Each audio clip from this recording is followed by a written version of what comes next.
Hello, पोचला असतो? अजिबात नाही. फक्त एक घेतलेला डिसिजन. एका व्यक्तीने मला विचारलं, बघा मी काल मागच्या आठवड्यामध्ये एका व्यक्तीला प्रोडक्ट द्यायला गेले होते. त्या व्यक्तीला जिभेचा कॅन्सर झालेला होता आणि त्यांना मी विचारलं प्रोडक्ट द्यायला गेल्याच्या नंतर त्यांनी मला विचारलं, ताई हे प्रोडक्ट तर मी घेतो पण याचं काही साईड इफेक्ट आहे का? हे मला कोण विचारतोय? आणि जिभेचा कॅन्सर कशामुळे होतो? जिथं गव्हर्नमेंट सांगतंय तंबाखू खाल्ल्याने कॅन्सर होतो, तरी सुद्धा लोक खातात की नाही खातात?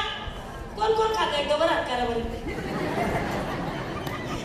मला माहितीये अर्धे लोक तरी खातात, तरी लेडीजने काही कमी नाहीये, पण तरी लोक हात वर करणार नाही. मला तुम्हाला एकच सांगायचंय, आज एवढे नमुन्यांचे प्रोडक्ट आहेत मित्रांनो.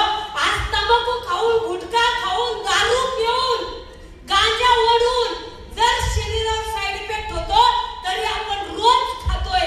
आणि ज्याला कॅन्सर झालाय जिथं मी प्रोडक्ट द्यायला गेले तो मला विचारतो याने काही साईड इफेक्ट होईल का? जे तंबाखू खातात त्यांनी विचार करा, नाही खायची किती गरज आहे.